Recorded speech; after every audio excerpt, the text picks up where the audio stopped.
have a surprise for you. Would you like to know what it is? Yes, we do. Okay, so your video, Hallelujah with John Legend, has been nominated for 2 CMT Music Awards. Yay! Oh my gosh! 2. That's now, amazing. the 2 are Collaborative Video of the Year and the coveted Video of the Year. Nice. Hallelujah. That's awesome. Was this the first time you're hearing this? Were we able to surprise you? Yes, you got me. I'm hard to surprise. I think I'm still processing too. That's absolutely amazing. And what does this mean to you? I know you love this song. I do. And these awards are fan voted. So the power is with the people.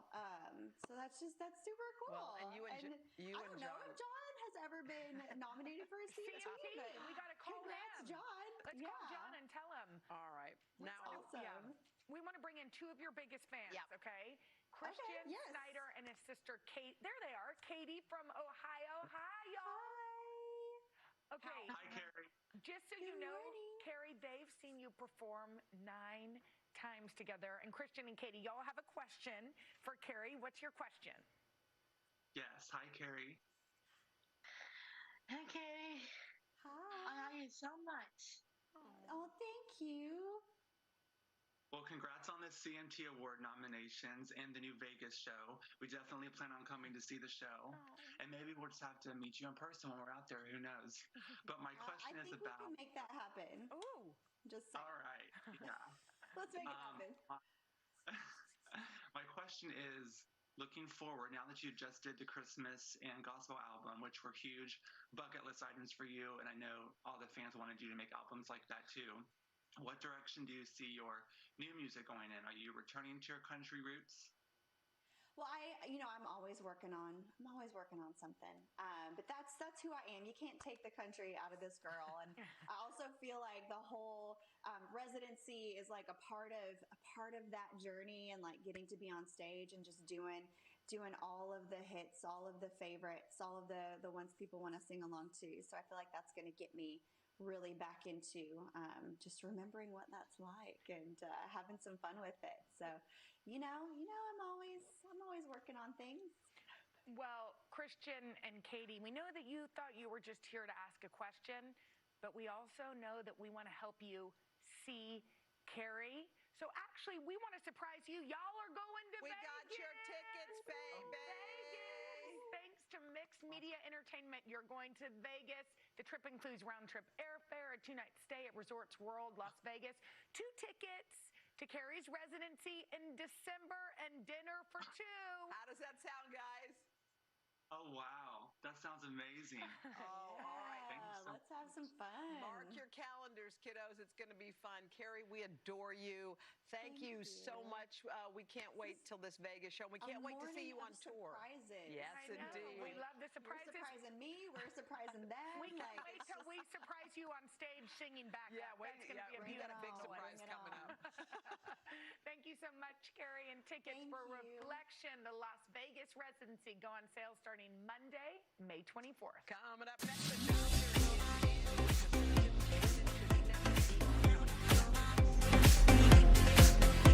Todd! Hey, wait! I can't just stay here and wait for you to figure out what you want. I just need a little more time! How are you still so unsure of this, Steven? What am I supposed to do? Leave my family? Yes!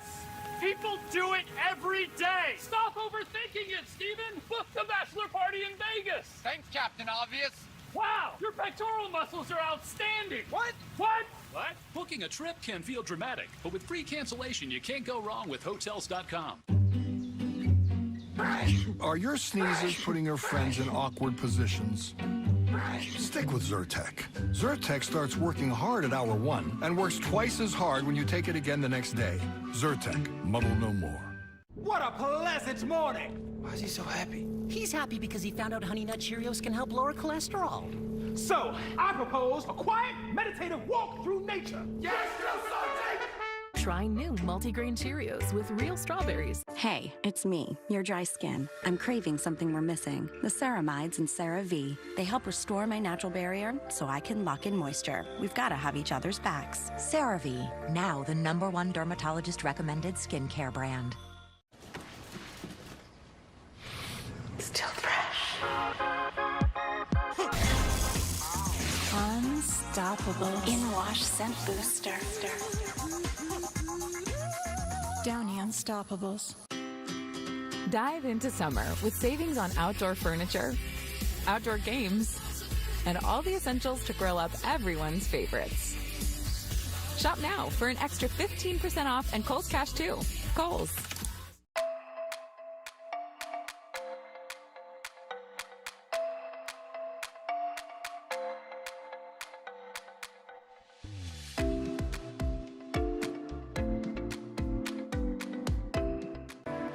Depression makes it hard for me to follow through with my plans. My antidepressant helps, but there are times I still feel depressed and make excuses not to go out. Is it just me? No. Many people taking antidepressants still have some symptoms. When taken with an antidepressant, Rexulti was proven to reduce depression symptoms an extra 62% compared to the antidepressant alone. So you can stay on your current treatment and help build on your progress. Rexulti can cause serious side effects. Elderly dementia patients have increased risk of death or stroke. Antidepressants may increase suicidal thoughts and worsen depression in those under 25. Call your doctor about fever, stiff muscles, and confusion, which could be life-threatening, or uncontrollable muscle movements, which may be permanent. Increased cholesterol, weight gain, high blood sugar, decreased white blood cells, unusual urges, dizziness on standing, seizures, trouble swallowing may occur. When depression sets you back, keep moving forward. Make an appointment to talk to your doctor about adding Rexulti to your antidepressant. After more than a year of COVID restrictions, we're taking you across America as the country reopens. We'll see the innovative ways communities are rebuilding, the challenges they face, and share inspiring stories from across America. All next week on NBC Nightly News. Here's to living the life you want. We'll meet inspirational women carving their own path. And Jill Bauer, she settles your household disputes in kitchen court. Plus, Anthony Mackie and Blake Shelton. Oh my gosh, did you say Blake and Anthony? I did. Can't wait on Hoda and Jenna.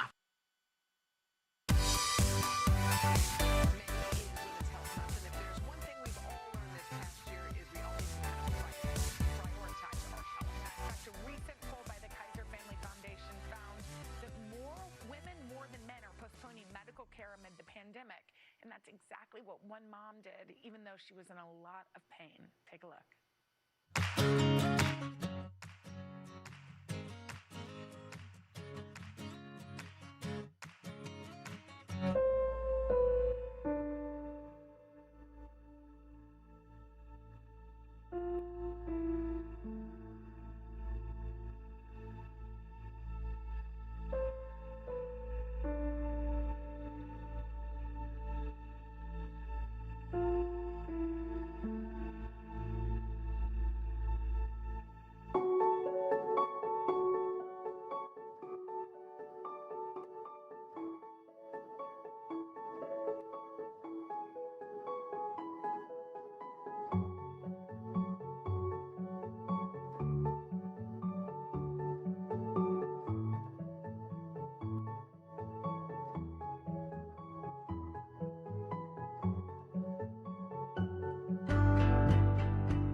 Mom, are you okay to play? Absolutely.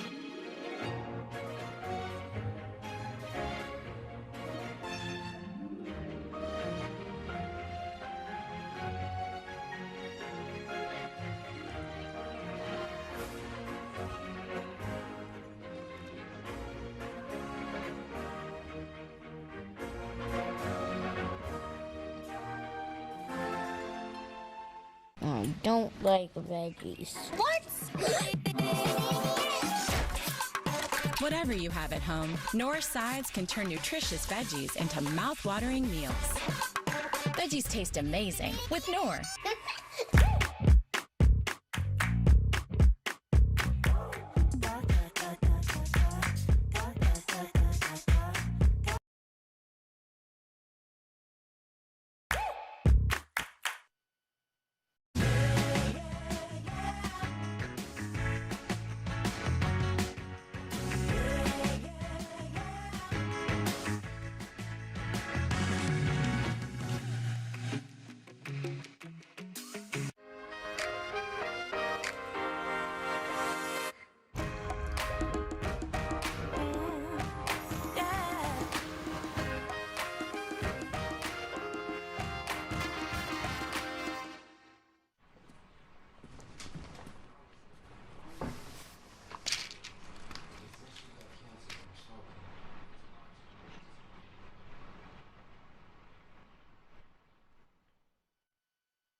Itchy, scratchy, family not getting clean? Get Charmin Ultra Strong. It just cleans better, so your family can use less. Hello, clean bottom. Enjoy the go with Charmin.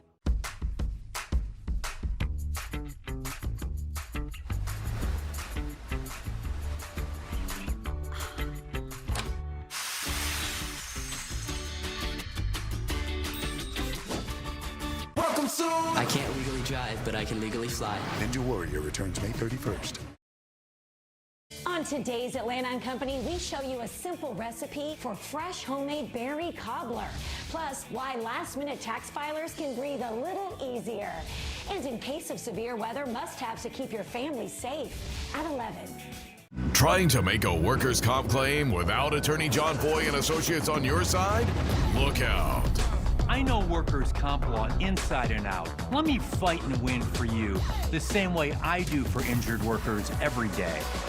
The Rooms to Go Memorial Day sale starts right now. The perfect time to make your home perfect and get big Memorial Day sale savings. Every piece is a great value. Save even more on complete room packages. Your best way to buy. Another big benefit? Our affordable 60-month interest-free financing. Get top styles, top quality, a beautiful selection, ready to deliver fast. It's a Memorial Day sale the way it should be. Easy, fast, big on savings. Right now at Rooms to Go.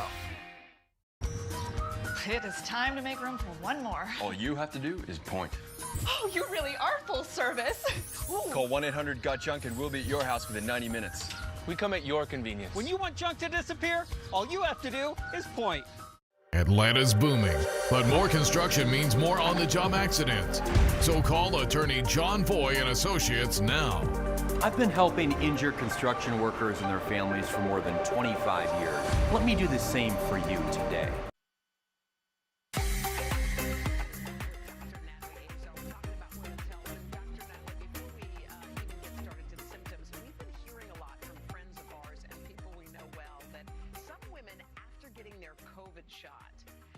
Saying that they're experiencing like a heavy menstrual cycle and they're concerned. They're like, uh-oh, what does this mean? So what does it mean?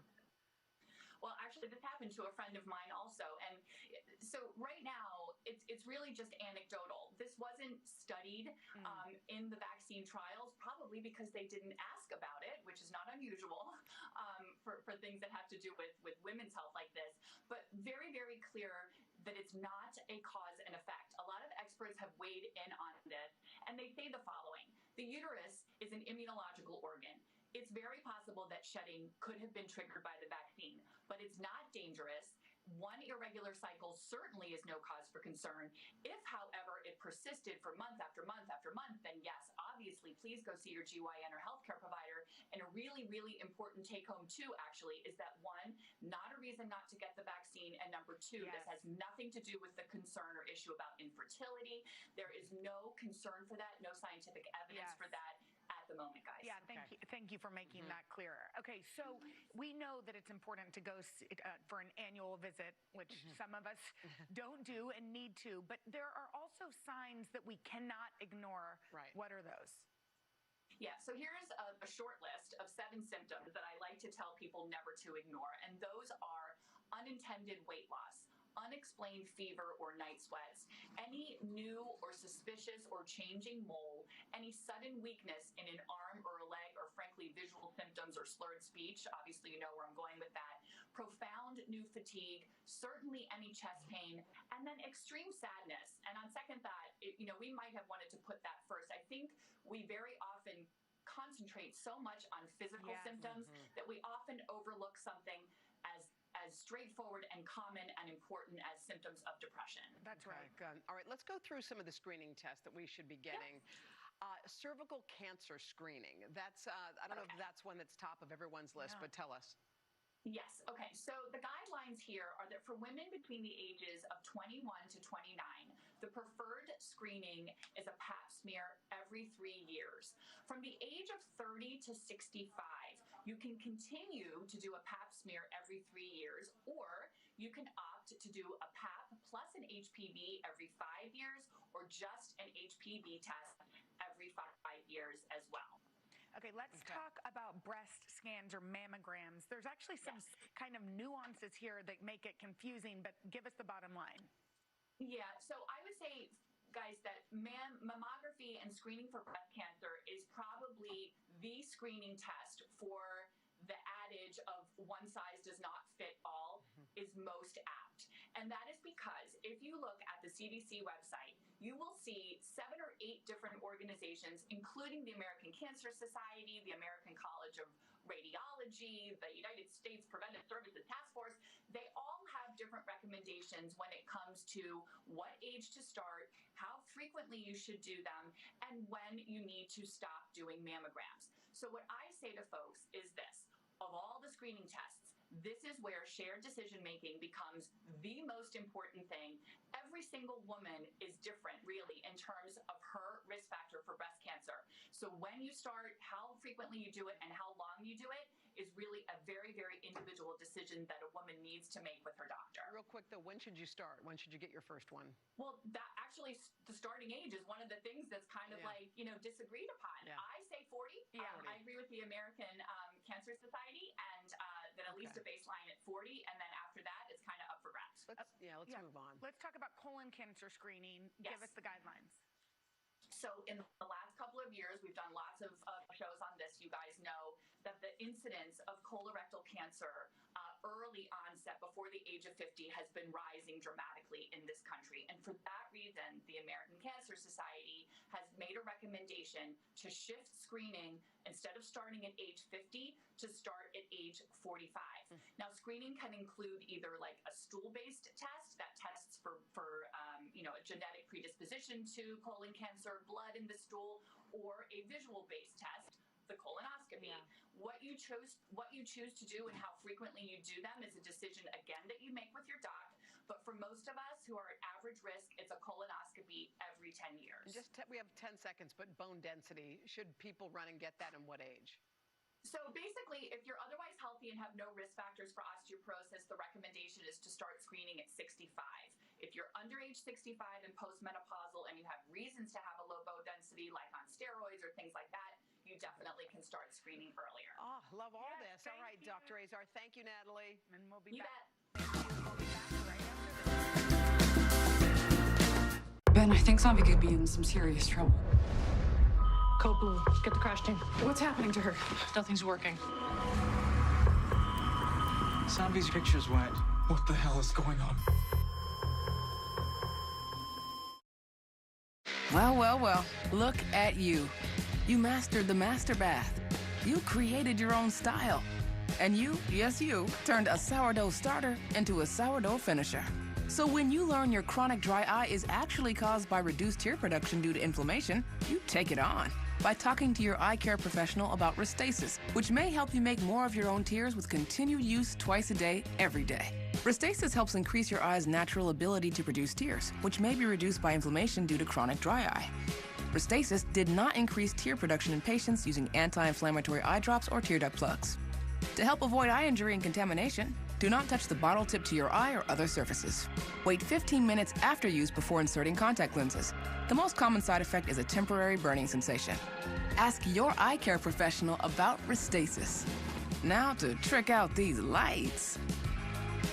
Visit Restasis.com to learn more.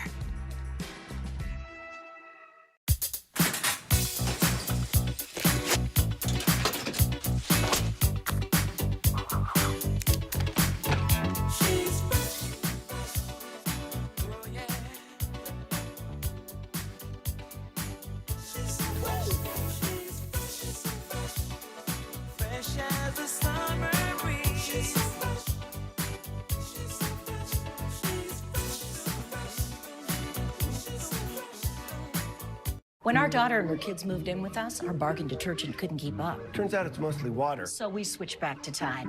One wash, stains are gone. Don't pay for water. Pay for clean. It's gotta be Tide. Up at 2 a.m. Again. Tonight, try Pure Z's All Night. Unlike other sleep aids, our extended release melatonin helps you sleep longer and longer. ZzzQuil Pure Z's All Night. Fall asleep, stay asleep.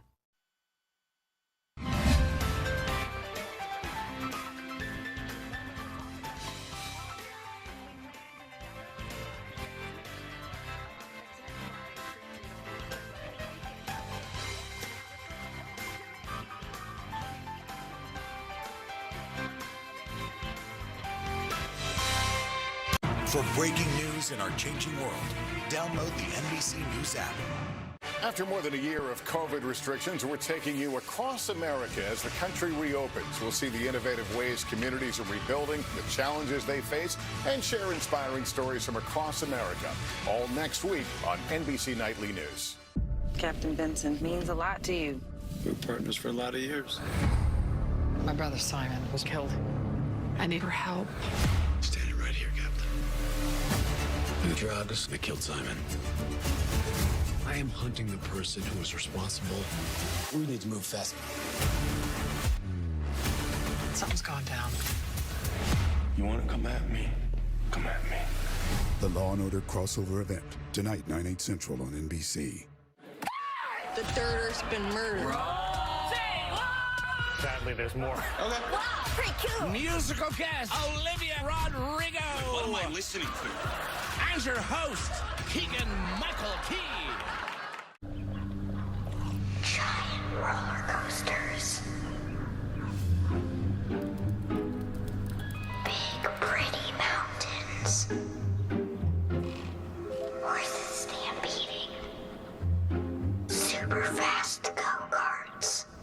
I hear you, Pigeon Forge. Listen, it's time to visit Pigeon Forge. Plan your visit today at mypigeonforge.com. Recognized as a top-rated law firm for professional excellence in legal expertise, communication skills, and highest ethical standards. We are Montlick Injury Attorneys, and we know what it takes to win. When you've been diagnosed with cancer, every minute counts. But one call is all it takes to go from waiting for an appointment to having one in as little as 24 hours. One call is all it takes to have your own team of cancer doctors all in one location who specialize in treating complex and advanced stage cancer, quickly targeting and treating your cancer with precision medicine. One call is all it takes. Cancer Treatment Centers of America. How may I help you? Call now. You just want to meet your new niece. Here she is. But if slow upload speeds were to freeze your face and you accidentally snub a newborn, Nothing is ever good enough for you. just remember, you're not a bad sister. This is gonna be a problem. You just need better internet. AT&T Fiber delivers a faster internet experience with 20 times faster upload speeds than cable. Get AT&T Fiber. Plan starting at $35 a month for a year. Limited availability in select areas. Call 1-877 only ATT.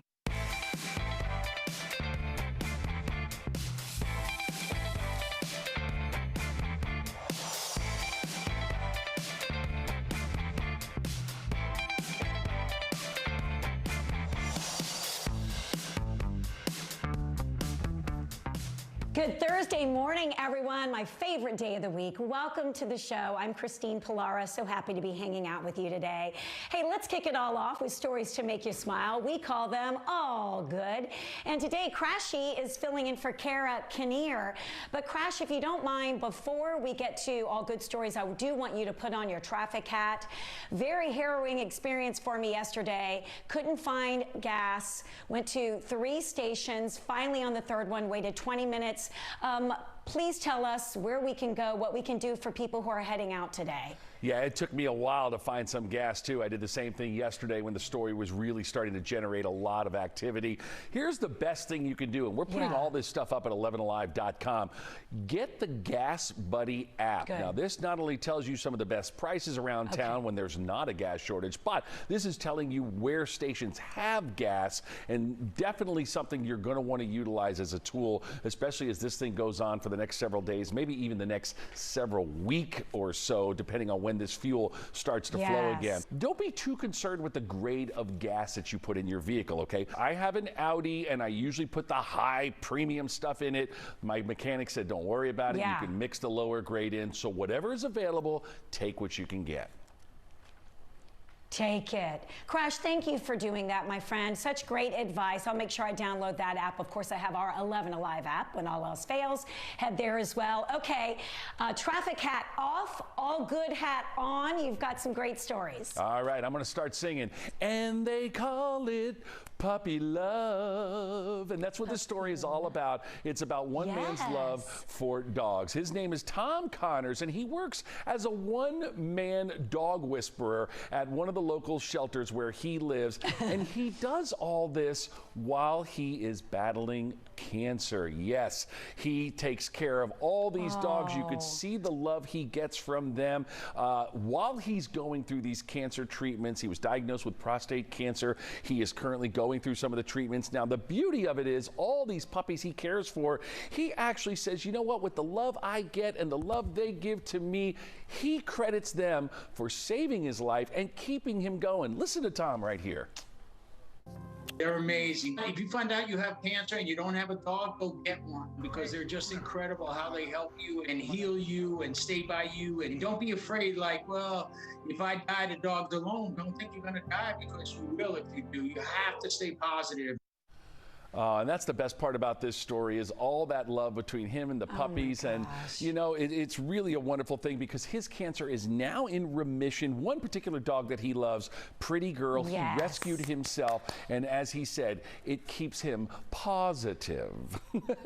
That is an incredible story. And I love the fact, of course, we know the joy our dogs bring to us all the time, but especially when we really need them. What an incredible man. It's remarkable. And yes, continued health and wellness to him. Absolutely. Absolutely. All right, let's talk about teachers, because we can't get enough of our love for teachers. We love teachers and we love unicorns. Yes. You know what? You combine the two and you've got one heck of a story here. I'm going to talk about a special ed teacher who surprised one of her students who was having a 10th birthday party for young Luke, and Luke was having a wonderful drive-by celebration in his neighborhood when all of a sudden a unicorn started dancing around to one of his favorite songs. Well, it turned out it was his teacher. Yes, Heather Tuttle, known as the unicorn teacher because she loves to give out little unicorn gifts, and she likes to color with her students with unicorns, and they even pick the color of her hair. And there she is right there with young Luke after the party, having a good time. And it is such a smile. I love that story. Could you imagine an entire parade going by, and then all of a sudden here comes a dancing unicorn, and you're like, what? You're like, hey. Yeah, I know my little one, Catherine, would love that crash. And I just got to say, it's the end of the year, guys. Please, please, it's not about a monetary gift. Please write a note. I know my teachers at both my girls' schools have been incredible. The year plus that they have endured and have made our students get through this and thrive is just incredible. So hats off to our great teachers and to that one especially. And you got one more crash, I think. One more. Can you squeeze it in? Yes, one more. We would do anything for our moms. I know your daughters would do anything for you. And this is an incredible story of one daughter giving the ultimate gift. Her mom was battling liver problems her entire life, and suddenly things got so worse. Her doctors gave her 0 to 5 years to live. And that's when her daughter stepped up and said, let me donate part of my liver. She was a match. That is a fantastic thing. Lori and Jessica, there they are, showing their scars off. And the cool thing about this is that the liver has a way of regenerating itself. So they will both be happy and healthy. And they're planning the ultimate family trip once everyone is feeling 100% to Universal Studios in Florida. And I'm getting in on that vacay. Yeah, you are. Crash, you've got to meet them. Come on, that's your spot. Purposes if Mr. McMichael were to testify or his wife were to testify. But essentially, Judge, for just the basic understanding of the due process clause of the 14th Amendment so we can know what we're dealing with here, of course, the due process clause is one clause, but it protects two different things. So we have procedural due process, a hearing, and an impartial judge. And also substantive due process and fundamental rights, which Mr. Hogue mentioned in his motion, which we know in terms of criminal law, we're dealing with the 4th, 5th, and 6th Amendments, and other things like, you know, the right to marry, right to have kids. Only fundamental rights need strict scrutiny. And we would contend that here the court does not need to go through the strict scrutiny analysis because there's no fundamental right here. And I'll get into that more when I tackle the 4th Amendment argument. But we would contend that the proper test for the court in this case is the rational basis test. So the 4th Amendment, it is quite settled in Georgia, Your Honor, that a defendant has no reasonable expectation to privacy in jail calls, period. Other than, of course, those jail calls pertaining to confidential conversations between a defendant and his attorney, his or her attorney. I want to point the court to 3 cases. The first one is Rogers v. State. That's 290 Georgia 18. It's a 2011 case. In that case, the defendant challenged the use of his recorded jail calls at trial. The court held that an inmate had no reasonable expectation of privacy in jail calls, especially as in that case and as in the current case, when notice that the calls were being recorded was in the handbook given to each inmate, and also a message further notifying the inmate that the calls were recorded was played before each jail call essentially happened. I want to also point the court to Keller v. State, 308 Georgia 492, and that is a 2020 Georgia Supreme Court case. That case held that it is well established that there is no reasonable expectation of privacy in recorded telephone calls made from jail. And lastly, Preston v. State, 282 Georgia 210, that's a 2007 case, which the defense mentioned in their motion. That case also holds that the defendant had no reasonable expectation to privacy in jail calls. And Judge, one thing that was not mentioned in the defense's motion or the defense's argument, there's actually a statute on point in this case. It's OCGA 1611-62-2A, and that statutory law specifically provides for the recording of jail calls. And I quote, "It shall not be unlawful to use any device to observe, photograph, or record the activities of persons incarcerated in any jail, correctional institution, or other facility in which persons who are charged with or who have been convicted of the commission of a crime are incarcerated, provided that such equipment shall not be used while the prisoner is discussing his or her case with his or her attorney. So that's the only exception.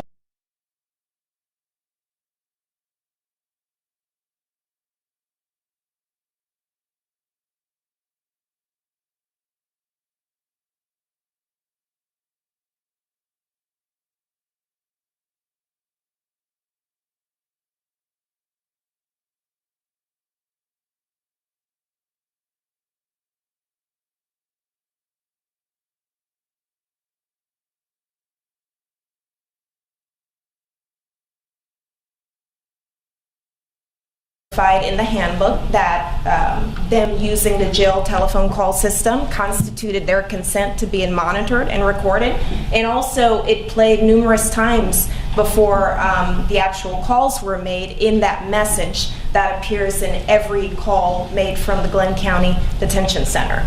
So we would argue that consent also applies here, so there's no Fourth Amendment issue here for the court. Also, there's no procedural due process violation.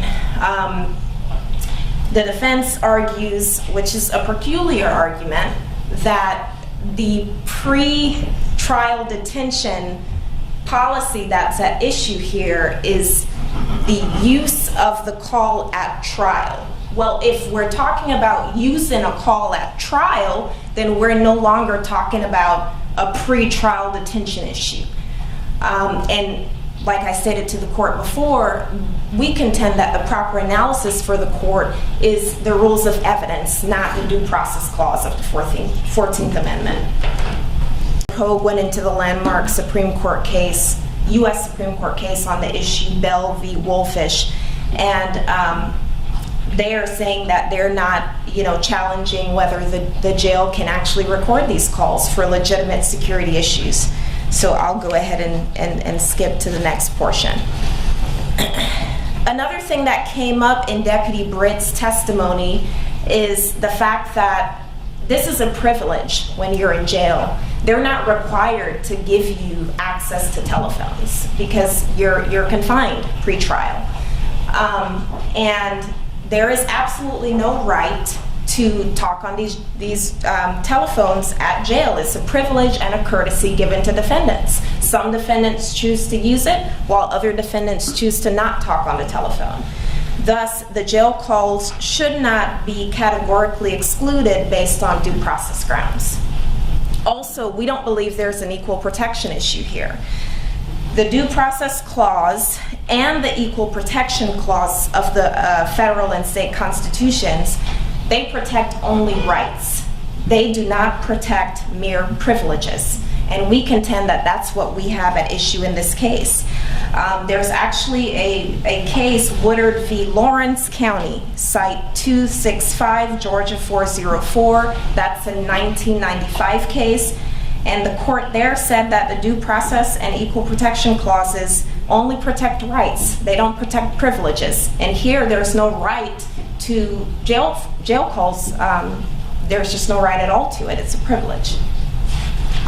So because of that case, we shouldn't even get into an equal protection analysis, Judge, because equal protection just does not apply. I would like to point the court to something that the defense argued in their motion. They cited two cases.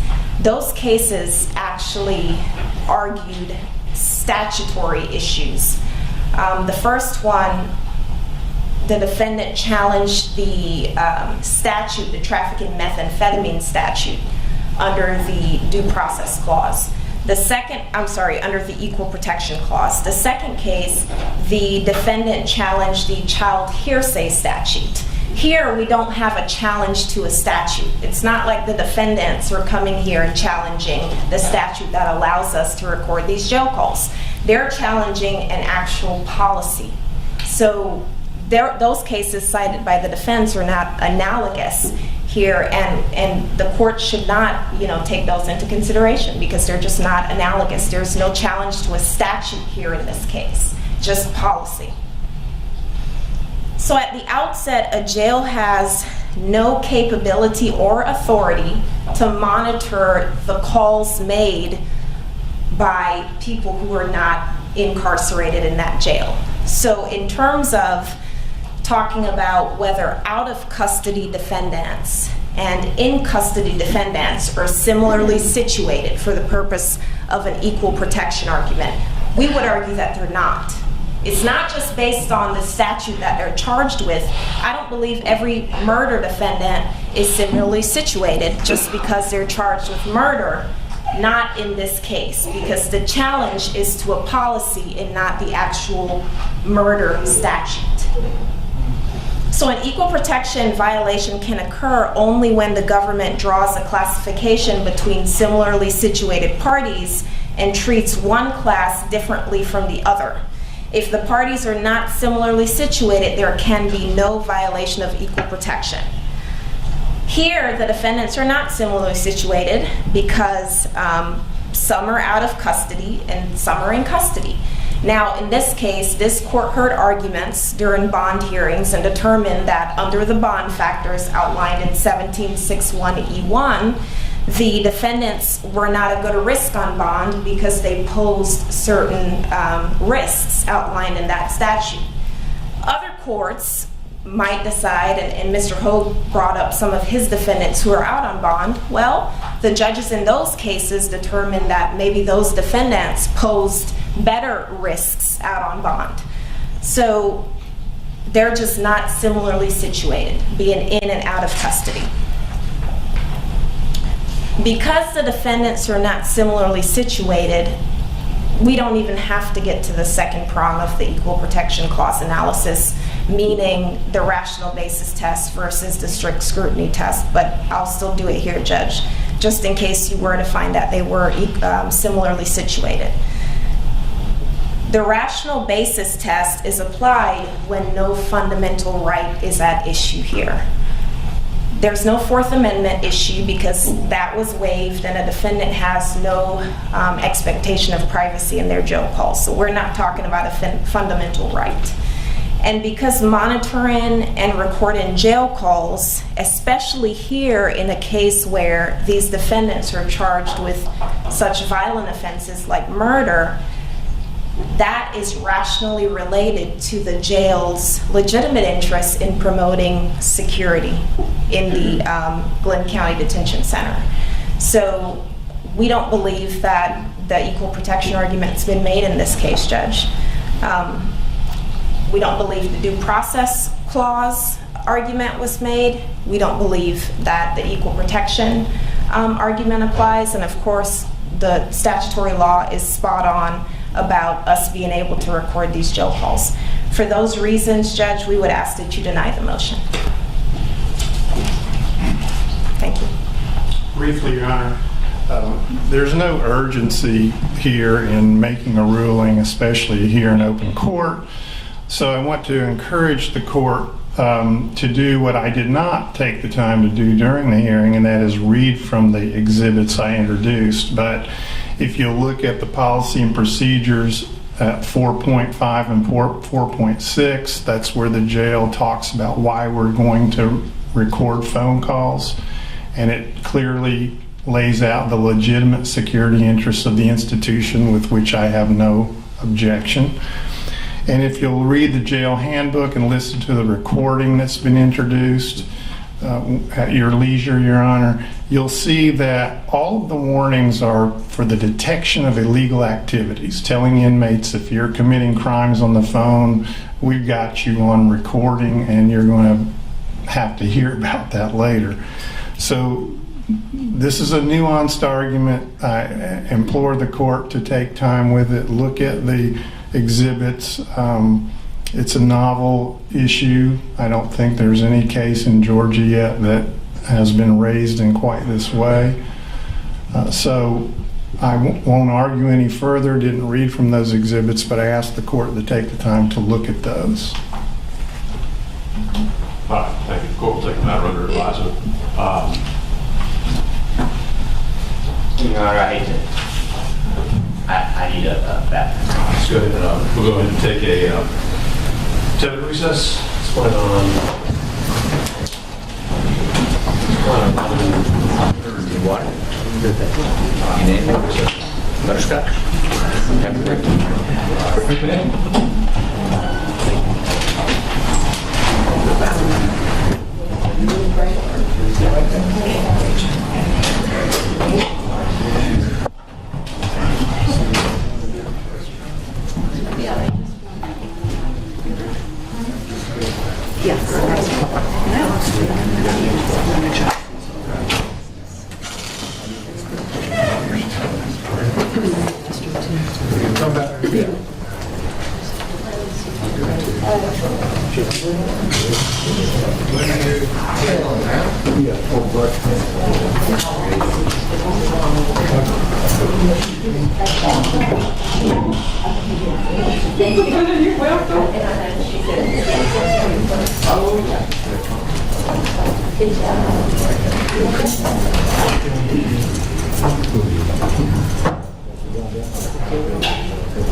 We're going to take it out anyway.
Testing, testing, 1, 2, 1, 2, 3, testing.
Come to order, please.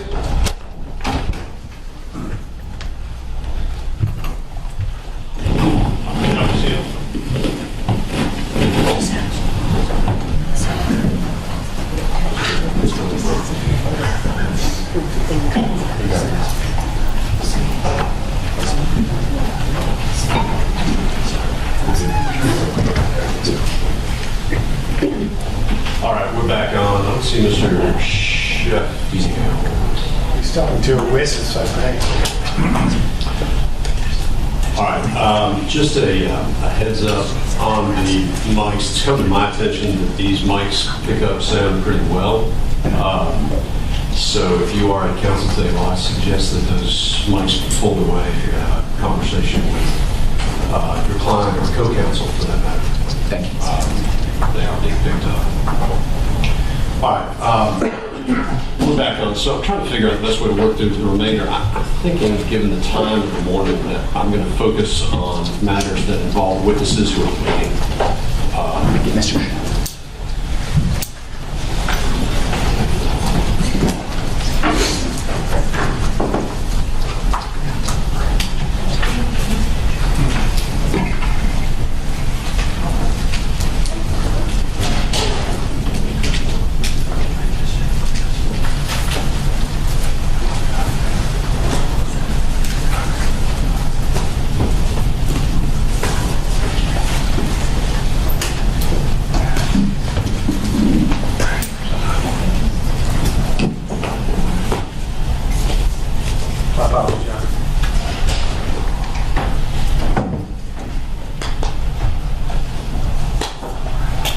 Yes, sir.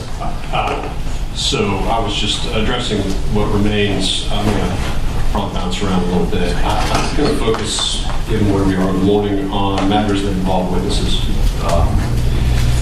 So let me start doing that. First, there's probably some witnesses that are waiting on this. We need to get addressed on the record. Matter that came up yesterday with regards to the mental health issues of Mr. Arbery. Spent some time last night and this morning working through this issue to try to figure out the best way to approach it. And let me tell you where I have landed on it. Well, first of all, one thing I didn't ask yesterday, and I normally do when we're in an area where it appears that it is either a first impression or limited case laws, whether either side is finding case law specific to the matter the court could take a look at. So I'm going to ask that question. But what I'm also going to do is let you know how I'm going to proceed from this point forward. I'm going to bifurcate the matter. I'm going to ask that the defense tender in whatever documents that you have that you intend to use to present the issue to the court and to the jury.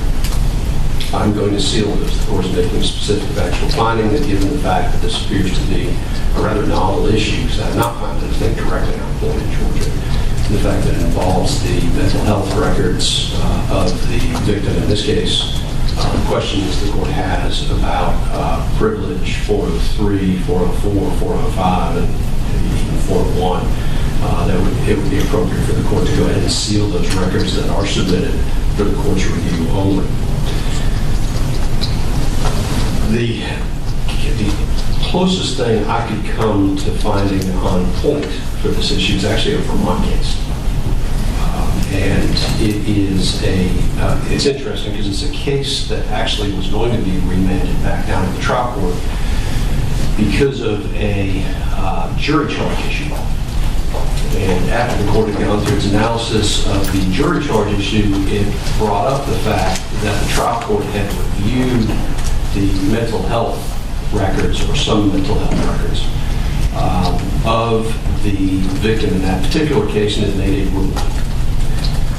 And the court ultimately, I guess if you look at the language, it looks like because the case was going to be remanded, the court requested the trial court to analyze that issue under a very general set of rules that the court had pulled together in Vermont. Now, a couple issues with this. One, I have not looked through the rules of evidence in Vermont. I do not know them, and I don't pretend to be an expert on them. But this opinion does address 401, 403, 404, 405, which tells me that they at least have a nomenclature close to ours, hopefully language close to ours. The case also addresses a self-defense matter in Vermont. Looking at it, it does not look like the self-defense law in Vermont is exactly the same as Georgia, but at least it's a thing to come with. I'm going to point the parties to this because what I'm going to ask to do after these documents have been submitted under seal is for the parties to brief the matter. And you can use the analysis in this case, or you can use whatever analysis you wish to use. I just would like from the parties their explanation of what evidentiary rules would permit this type of evidence to come in. And then you'll see in this case too, just the documents or just the records themselves aren't the issues. The records themselves contain a number of different types of evidence. So this court, of course, doesn't get to that analysis. It tells the trial court to go ahead and do it. But it's to lay out types of evidence within this universe of documents that you actually think you can get in and why. So I go through all that because I don't think this case, obviously it's a Vermont case, and so it's Georgia. It's helpful in the sense that maybe it provides a framework for this court because, again, unless y'all give me something this morning that's on point in the state of Georgia, this is now going to be the second novel matter the court is looking at within the last hour and a half. I understand what I have explained. I'll give you the site, like I said. It's a Vermont case, State versus Pulaski. I'm sorry, can you repeat that? I'll spell it. B-O-L-A-S-K-I. Supreme Court of Vermont. It's a 2014 case, 95 Atlantic 3rd, 460.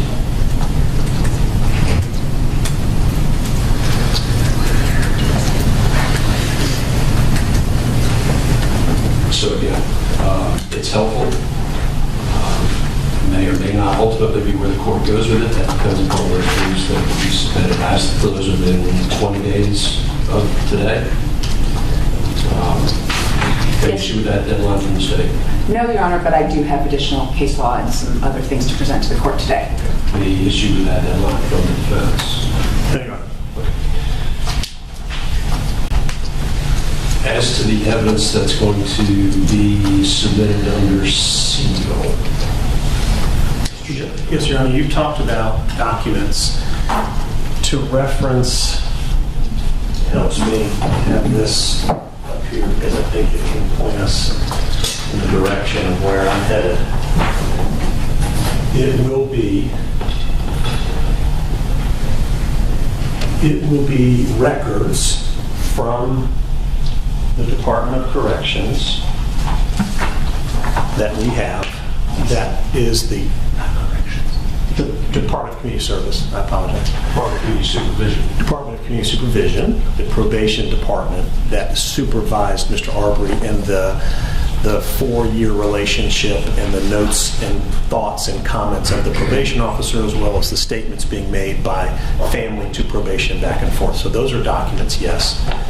There will also be a 911 recorded call that the state agrees has been authenticated, but in terms of its relevance and all that, I understand the state wants to be heard on that. But we'll have a 911 call as well. We have all of the video evidence of Mr. Arbery in the community behaving in ways and interacting in ways that we feel, in addition to 404B relevance, it's relevant because it is thought and expression and behavior that we believe, our expert would say, is consistent with this diagnosis. So you'll have that, and I think you already have that. And we do have the medical records from Gateway. And we have the videos from within 220 Satilla that also shed some light. Satilla Drive, those are the intrinsic evidence in the case that we talked about that shed light. So we would want to be putting in video, audio, and documents. And then you have the testimony of our forensic expert to help draw the relevance down to February 23rd, 2020. What I'd like to do is set up just if I can get those documents, if you put it on a flash drive and submit them to the court. We have everything. What I'll do, in fact, if you could. Those are already labeled and on the flash drive that we have. Yeah, I'm just trying to figure out because I'm not here, and I'm trying to figure out how to logistically take care of this to review.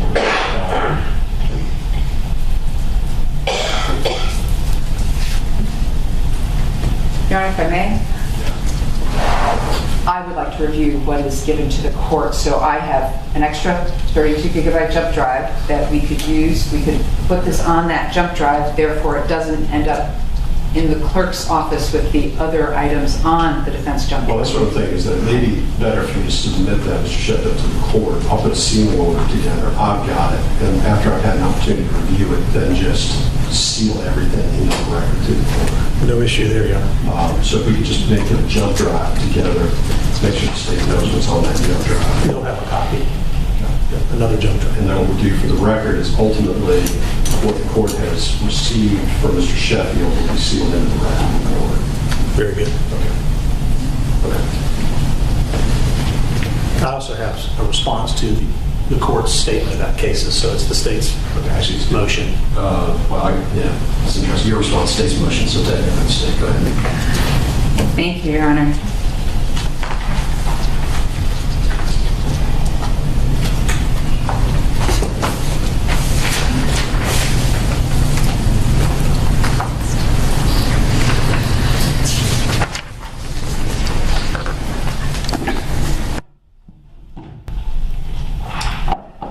So the first thing I want to let the court know is that the way these... Something just occurred to us with regard to the documents. There was reference yesterday to a waiver for DCS. DCS. Mm-hmm. Is that a document? Is that video? Or yes, it's on video through a body cam of the supervision officer saying, I want you to get a mental evaluation, please sign these records to release the evaluation to us. That's on one of the videos.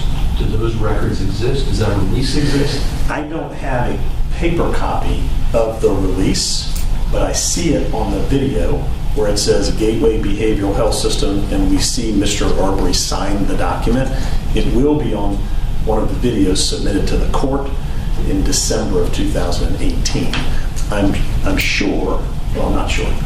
Gateway, they have it, and so perhaps another subpoena to Gateway to make sure that we have all the documents. It's not contained in the records from Gateway that currently exist? I don't believe so, but I'll double check, Your Honor, and make sure. I don't think it's there. We have an authentication, but not a waiver issue there. Sorry, didn't mean to interrupt. Go ahead. No, Judge, that's an excellent starting point. The state's position on any waiver by Mr. Ahmaud Arbery is that it was for a specific purpose. He is on probation. His probation officer has said to him, I want you to have a mental health evaluation. So it's now state action. It's court ordered. It's been released back to the state as part of his probation. That does not waive any privilege that he has, because you can waive a specific privilege, meaning that privilege for this specific purpose, not for this particular purpose. So back to how this came about. When this incident first took place, the coroner's office of Glenn County went ahead and issued a subpoena for the production of the discharge for Mr. Arbery's mental health records. So at that point in time, the coroner's office went ahead and did a subpoena, and Gateway provided a 3-page report, which was just a discharge summary, and handed that over, and it became part of the Glenn County police report. So that's how that happened. In an effort to make sure that we had everything, Special Agent Richard Dial went ahead and then subpoenaed all of the Gateway records out of an abundance of caution, and he received those. Those were made part of the GBI file, and they were therefore served on the defense. The reason I bring all of this up is because when we look at the statutes that are involved in this specific incident.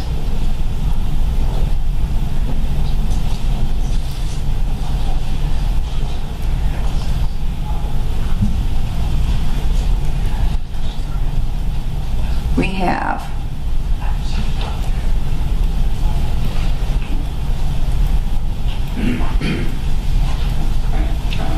and of course I pulled them all up this morning, and now my document with that is, there it is.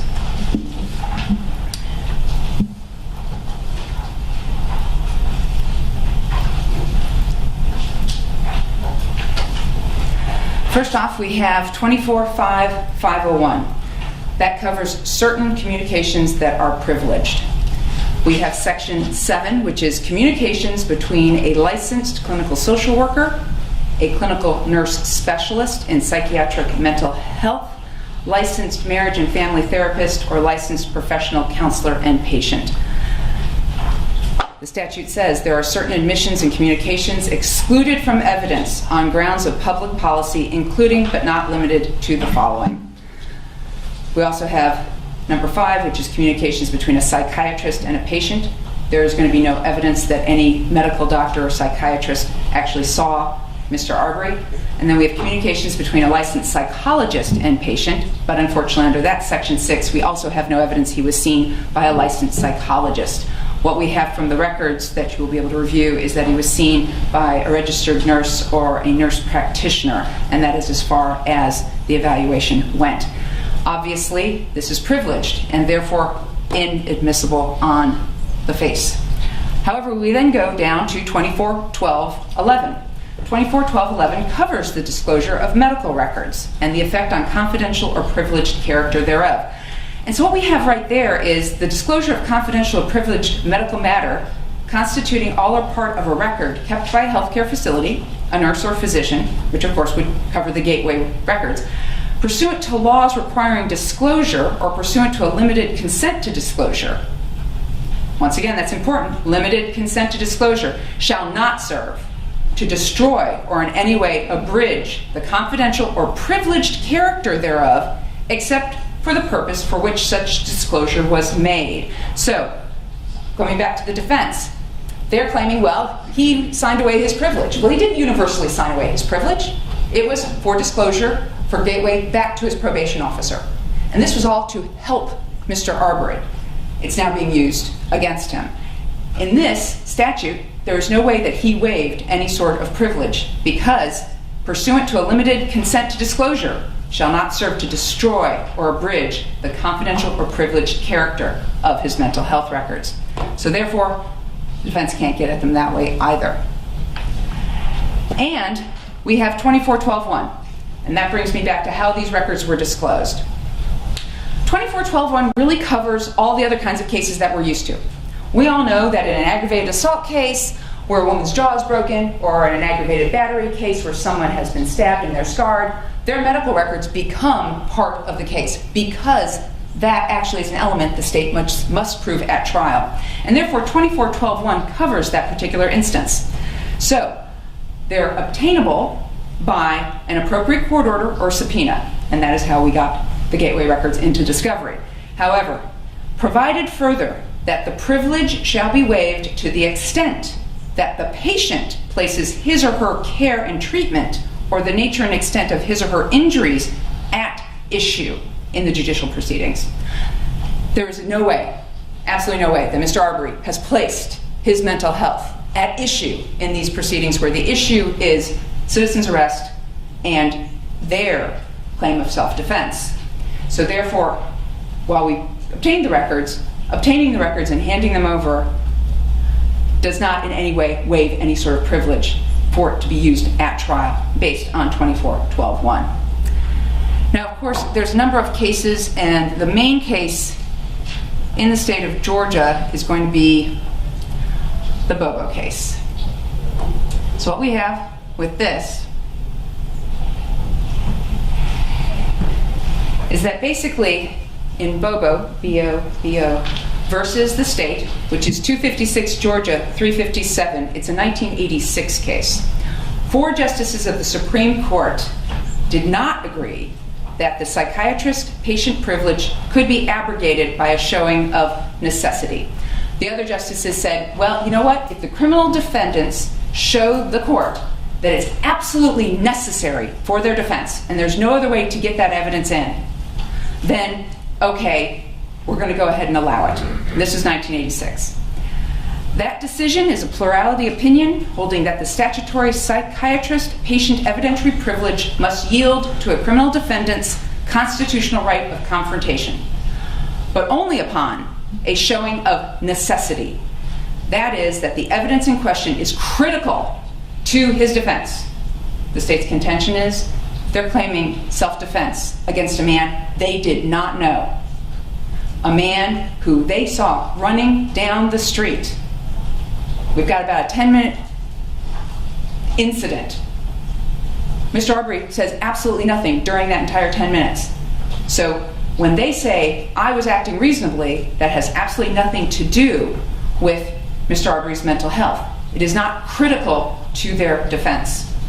And they also then have to show that substantially similar evidence is otherwise unavailable to him. We contend that substantially similar evidence is completely irrelevant because it's not relevant to this case or the issues in this case.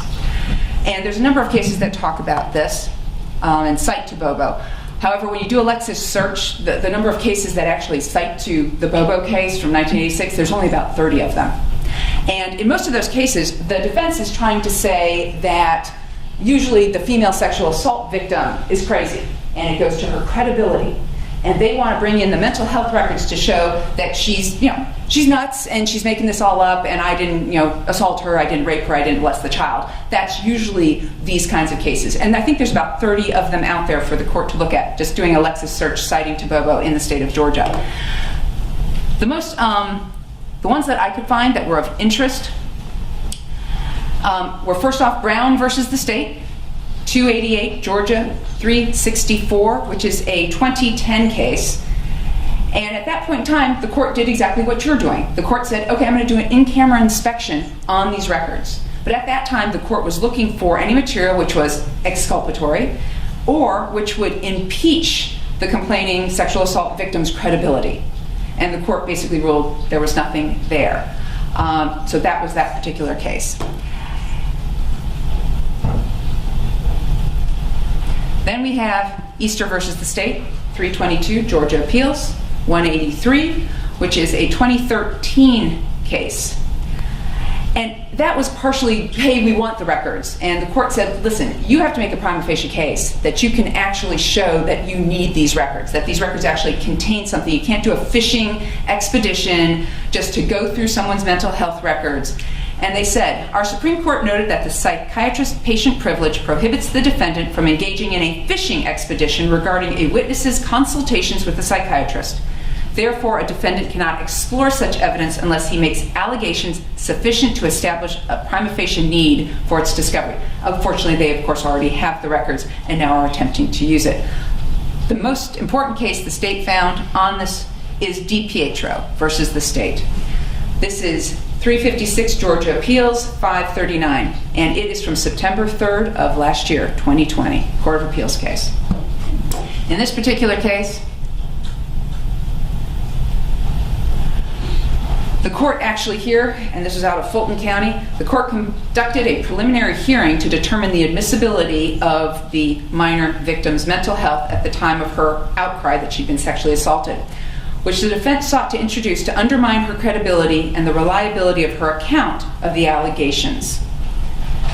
At that point in time, they of course cited to Brown versus Howard, 334 Georgia App, 182, a 2015 case, that Georgia law provides several privileges related to mental health, which collectively are referred to as the mental health privilege.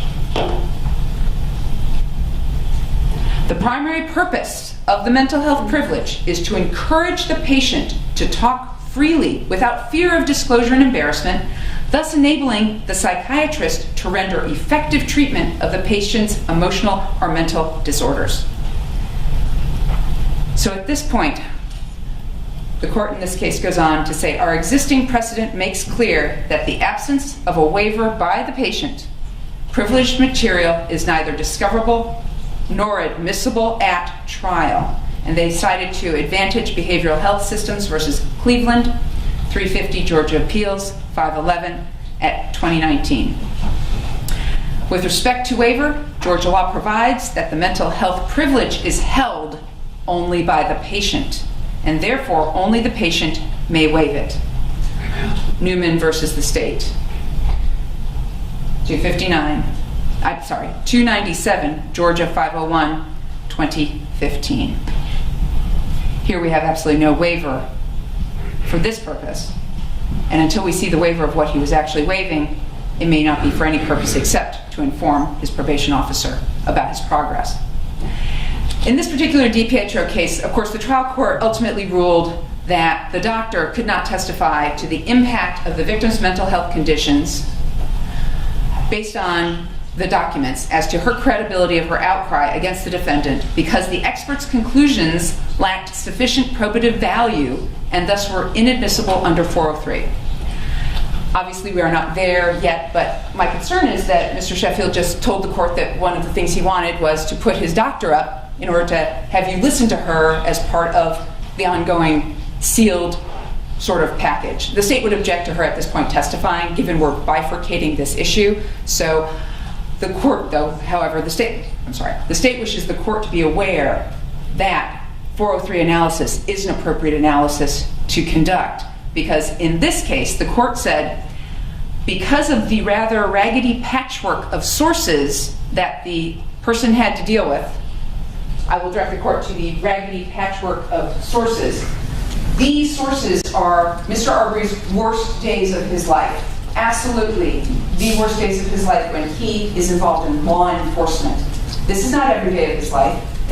And to have their doctor come in and go, well, I looked at all this stuff and it supports a conclusion based on a 2-hour form that got filled out as a diagnosis, the state contends that's a raggedy patchwork of sources that their doctor had to work with, because their doctor never ever met Mr. Arbery and never talked to him on his best day.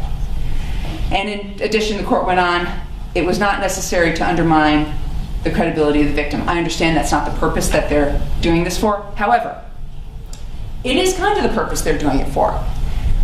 This is propensity evidence. They have said it's propensity evidence. They said, well, he's got a diagnosis and it makes him angry and it makes him, emotional. And therefore, he must have been angry and emotional, and therefore, this is how he reacted that day. All of which is speculation, and all of it is propensity evidence, which is not allowed. And Judge, that is the basis for why we ask that you deny this, and we will, of course, brief this and put all of this together for you in the brief. All right. Thank you, Your Honor. Thank you, Judge.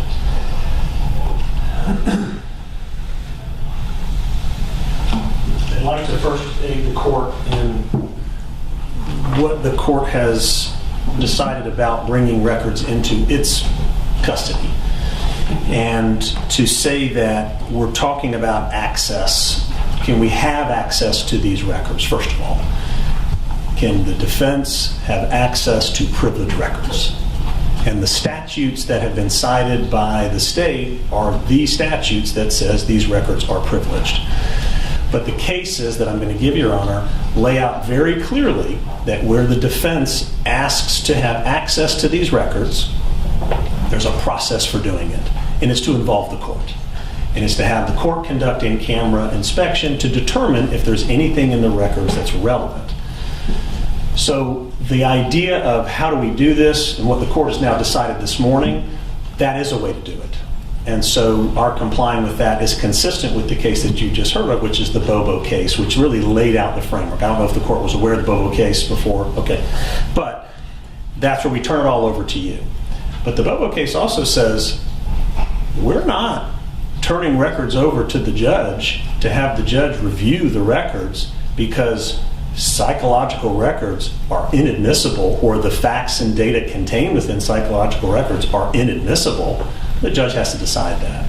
So I want to point out a couple of cases and get to the heart of it. We're talking about constitutional rights and the way that the Supreme Court and the Court of Appeals have interpreted constitutional rights and that interplay with the statutory protected rights.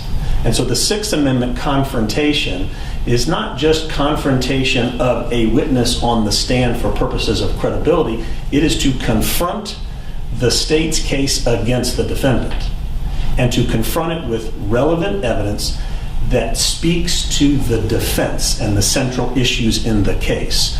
So the state is citing cases to you under the umbrella of relevance to say, well, there's a lot of cases where you can attack the credibility of the witness. We're not talking about that. We are so far moved past that issue. You're hearing it now from me. It's not about the credibility of Ahmaud Arbery.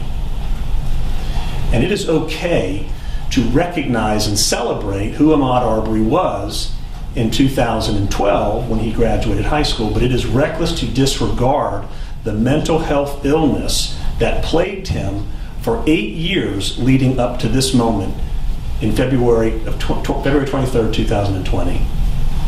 If you look at, and I'll cite these cases to you,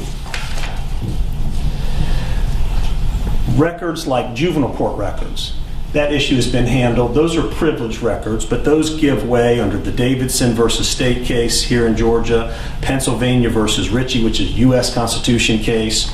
Those are juvenile court records. School records, FERPA, subpoena, all that gives way to the private information in school records. And then you move to evidence of mental illness, psychiatric, psychological, and or treatment records. And Donaldson versus the state, when we're talking about access and privilege, Donaldson versus the state, 192 Georgia App 37, holds psychological medical records are not absolutely privileged. A blanket denial of records is improper, as all psychiatric records contain more information than merely the statements made by the patient to the therapist. Now, they do go on to say that some of those communications may be protected, but the diagnosis and the dates of those diagnoses and the medication that was prescribed, that type of information can come out of those records and be used for relevant purposes. So the protection is, we are going to protect people's rights to communicate openly and freely about their problems. But that doesn't mean we can't learn what was decided and determined based on those communications and what diagnosis came and then how it impacts the person. I'm just speaking right now to the statement by the state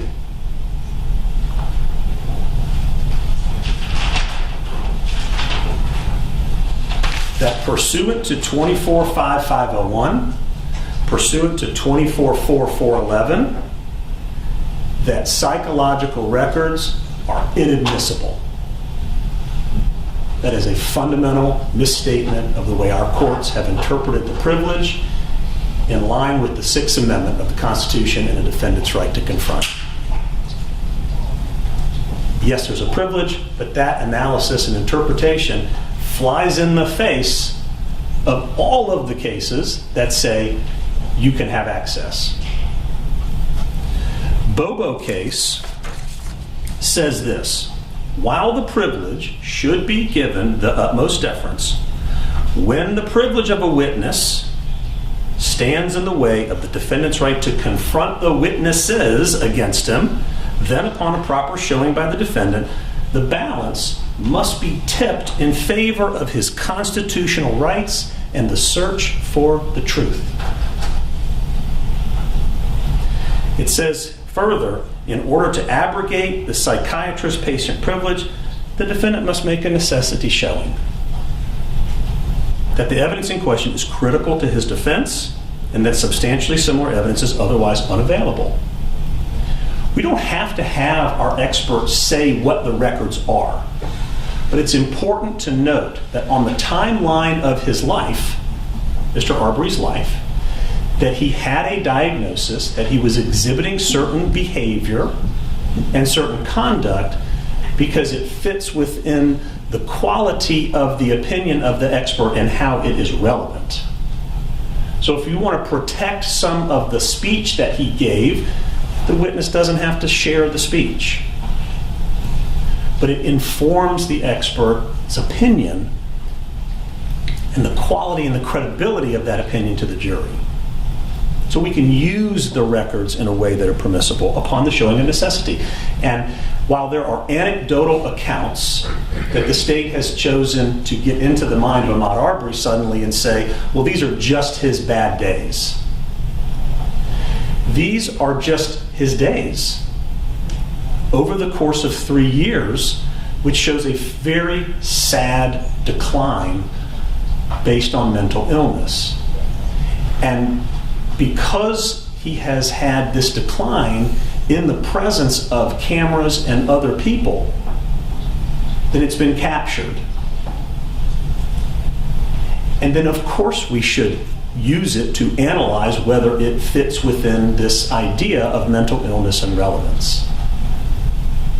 It would be error not to consider this evidence because it comes from reliable sources, well-meaning people who are either trying to do their job or protect their community and have an interaction with Mr. Arbery. And so when we look at this, whether it's his mom or whether it's his community service officer or supervision officer, it is certainly the most quality of evidence that exists for this purpose. I also want to tell you the case of Lindstrom. Lindstrom, U.S. v. Lindstrom, Lindstrom, that is an 11th Circuit case. And Lindstrom was about a witness's mental illness who testified. The issue in Lindstrom was that the defense wanted to point out that this particular witness had a mental illness that caused her to have behavior, that caused her to do things that was relevant to the defendant's defense. And in Lindstrom, the court said, it is an abuse of discretion to preclude defense counsel from obtaining relevant information. The witness's privacy must yield to the paramount right to the defense. And in that case, it was to cross-examine the witness. We're not going to cross-examine Mr. Arbery, but this evidence is of paramount importance to the defense. And just like in Lindstrom, it's about access to evidence of mental illness. In the Lindstrom case, most specifically, the court concluded, we hold that the jury was denied evidence necessary for it to make an informed decision. If the court recalls, I've been talking a lot about the decision that the jury has to make. The decision about whether or not Travis McMichael's interpretation of conduct that he was observing on that day, or what he was seeing that was odd about Mr. Arbery, was in fact necessary and relevant to his decision of how he had to defend himself that day. And so if you look at this statement, we hold that the jury was denied evidence necessary for it to make informed determination of whether the witness's testimony in that case was based on all the stuff that she testified about or whether it was the product of psychotic hallucination. In that case, the witness was a schizophrenic. The jury was denied any evidence on whether this key witness was a schizophrenic, what schizophrenia means, and whether it affects one's perceptions and external reality. The jury was denied any evidence of whether the witness was capable of distinguishing reality from hallucinations. Such denial was reversible error. So what we're saying here is that there, in the Lindstrom case, was a mental illness that caused misperception of reality, misperception of intentions, and it was relevant for the jury to hear it so that they could determine the defendant's side of the story and the defendant's defense. There's more. There are several cases, Your Honor, under Georgia law that deal with the impact of alcohol and drugs on a person's mental state and how it causes behavior. Very simply.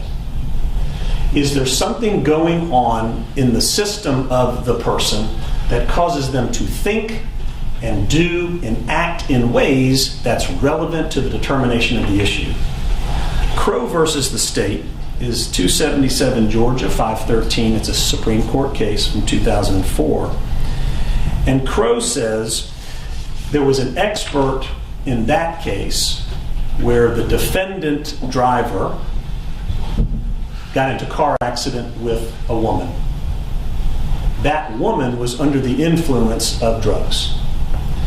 And the defense offered it to try to suggest that the victim driver was under the influence of drugs, that it affected her conduct and behavior and her decision making. Whether she braked before the accident, whether she could have turned, did she act and behave in a way that was reckless on her part? And the court said it is for the jury to decide. The jury is entitled to hear all the relevant evidence, judging the credibility of the opposing witnesses, and make the decision for itself. So it begins to speak about, this is something that if we present to you that there is a relevant purpose, and that brings it now to the purview of the jury. In that case, the GBI expert said that the marijuana can... Just so I understand it clear, because let's be very sure. honest. When you said it to the purview of the jury, you're talking about the issue, but now you're also talking about, we had a whole discussion, our whole presentation yesterday on 404B. Yeah. Okay. According to the rule, let's say hypothetically the court rules that the court does not permit the 404B evidence. In this way, it comes in anyway. If the court does not allow it for 404B, what that means is the jury won't see it and then be instructed by the court that they may consider it for that purpose, for that limited purpose, if it tends to show the limited purpose for which it's been entered. However, the information also, because it is about thought and human behavior, it does shed light on the mental illness. Then the court would have to decide, is there a way to admit this evidence under a 403 balancing so that the issue can come before the jury but not be too prejudicial, right? So the court would say, well, we have an expert who could say, I've seen interactions with Mr. Arbery in the community or under certain circumstances where his behavior, there's a way to, I think, structure it, Your Honor, that you could, if your goal became keep 404B out because I don't think it satisfies the relevant purpose, but the mental illness, I believe, is relevant because the defense has shown me where it's relevant, then I have to figure out how to structure letting that evidence be a part of the presentation of the case in a way that's not prejudicial to the defense putting on its case, but also satisfies the state's objection that it's too prejudicial. So next step, so then the court ends up with effectively a mini trial. The state and the defense arguing about what this evidence means, with the court then really just having the ability through a limiting instruction to inform the jury as to why they're doing all of this, why y'all are doing all of this. That limiting instruction then would be a fascinating thing to put together. I don't know that there is a limiting instruction on the use of evidence of mental illness. Well, you put, follow me here. Yes. You got 404, again, hypothetically, 404B is not coming in. Limiting instruction, if it came in, they'd get limiting instruction. All of a sudden, they're getting other acts evidence in it. I don't see any way to present these other acts and other acts through a different mechanism. I don't see any way. I would not be comfortable presenting that type of evidence to a jury without limited instruction. I understand. Okay. So that limited instruction, I guess, is one. Two, and I just want to make sure that I'm clear, because I realize your argument, but I'm looking at both of you. I don't see how this issue gets to the jury without the state getting up and trying to counter that evidence. So I end up with a mini trial on the mental health issues that we're talking about here. Is there any way to avoid that? Well, if the state chooses to counter the opinion, the court would first have to find that the mental illness has a relevancy. The court doesn't have to agree whether. Okay. But the state would have the right. 7403. I've got to work through 403. Right? So another thing I've got to work into this is what this little mini trial is going to look like in front of a jury, a battle of experts over whatever this mental health diagnosis was in 2018, what that meant in 2020. And I'm going to have a battle of experts as far as I can tell. And you'll tell me if I'm going down the wrong path here, but I'm going to have a battle of experts in front of the jury in a murder trial about what the mental health records of the victim meant. The state would have the right to counter our presentation. Certainly, Judge. I would think they would. If they found that it was flawed and that it has no bearing on February 23rd, 2020, and they wanted to put up an expert to rebut that, I think they would have the right in the law to do that. Your Honor, it is easy and it is reasonable to say that this is an issue that could become a mini trial. But I think that often carries with it the idea that that's a negative thing that we should try to prevent from happening. We're not saying we want to inject a mini trial of another matter in this case. We're saying that it holds a special significance to the case. Well, let's take a step back. I think that's all well good, but one of the things that I think we need to really focus on when it comes to trying cases is the practicality of trying a case. And so all I want to know is whether or not that's an issue that I may face. I think it is. Okay. Because it's clear the state is going to counter the evidence, and I've got to work through what that all means. Let's see, because we can spend a lot of time just sort of walking through this. I think this would be much better to just go ahead and get down on paper, get it briefed to the court, and so the court has an opportunity to digest it. Understood. Again, I'm giving you at least a little bit of an outline. I'm not saying this case, again, is the case that holds the key, but at least gives the court framework to work off of. So I've got an idea on what I need to look at. I would appreciate particularly citing the cases that you have in Georgia, what the parties have, so I can go ahead and start digesting the issue and start putting together some thoughts and ideas on how we address this. Yes, sir. May I inquire? We're going to brief this on what I've kind of labeled as access. The court having access through taking the records. Would that also be helpful, or do you want us to go straight to relevance? I think we should go straight to relevance. I'm taking it. You're taking it. So the access is no longer an issue. Now it's about relevance. Okay. And the other matter for Your Honor is... Well, let me back up. Yeah. I'm taking it as access for the court to initiate this process. I'm not going to do that. Okay. I do think the waiver issue is important. Okay. So I do want that briefed. I want to make sure I understand where these records came from and the party's position with regard to the waiver. And we can probably agree that the reinstatement of the privilege by anybody that wants to reinstate the privilege on behalf of Mr. Arbery, maybe that's something that could take place, or that there's not a proper waiver by Mr. Arbery for these records to be used in court. We have to look at that document. If it says this waiver covers the use of the records in court, then maybe that resolves it in the court's mind. Irregardless of waiver, the court has the authority to abrogate the privilege. The other thing, Your Honor, is we have the need, and I think the right, to make a record about relevance from the perspective of the doctor and how it's relevant to the incident and the issues in this case. And my question of the court is, when will you allow us to do that? I think that's the bifurcation. That's the bifurcation. Okay. So are you saying that that is not going to happen today? I want to go through the basic steps. I'm saying bifurcation. The first part I want the law, I want sites, I want to know what the documents are exactly that are going to be used and how they fit within the evidence code. Okay.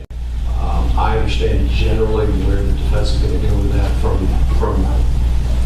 what I've been able to glean from yesterday and today. But we will get in more detail, I think, in a second setting if necessary, in order to make sure that I'm very comfortable with exactly what's coming in. And that will give me some insight, I would think, on how this is going to be litigated by the state. I understand. Very good. Let me make sure, if you would, just give me one moment.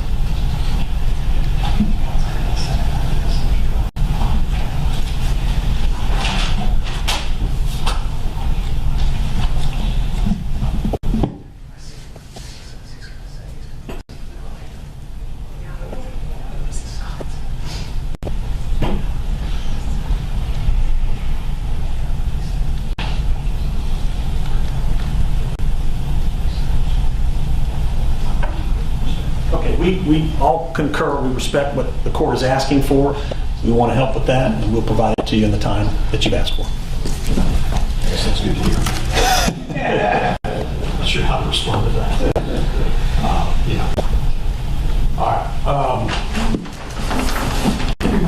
The discussion did bring up another matter that I do need to follow up on. I believe you had inquired about some records that were supposed to be coming to the U.S. Yes, I had done an ex parte motion, but it ended up, the order got filed, so no ex parte anymore. Well, yeah, but I'll tell you, there was an inquiry in my office very soon after that order about the documents. And I need to look back and see if there's any, just follow back up on it, because I had not seen those documents. Well, Mr. Chamberlain, and I'll find the email, he'll give me the date of when he dropped them off in Chatham County.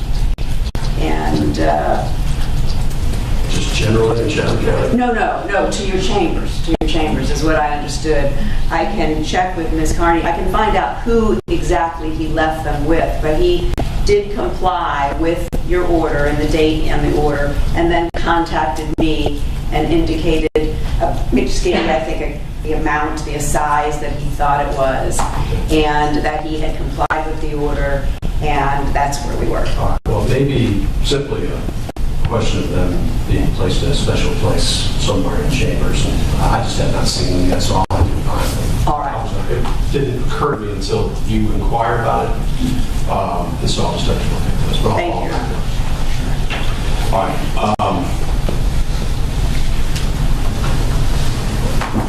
Let's go ahead and address Mr. Shepard. You had one additional form with the witness. He does. He just stepped out to let our expert, who's been here for 2 days, go, so she can get on the road. But we have the officer here who's prepared to go forward. We can go get him and tell him. We'll go ahead and address that. Go ahead. And, Your Honor, I have found the email, just so that you're aware. It says January 15th, 2021 at 10:14 a.m. Record has been transmitted to the court. So I will follow up with him and I'll see if I can answer that this morning. We may have to follow back up.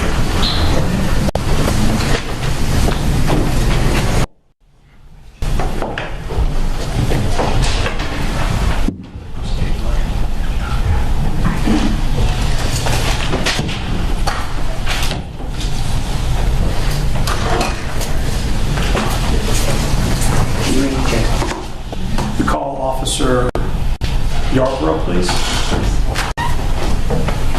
ahead and go right there.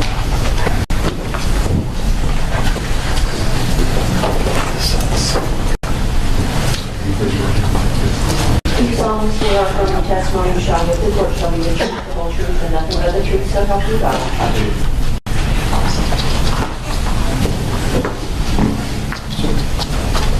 Please.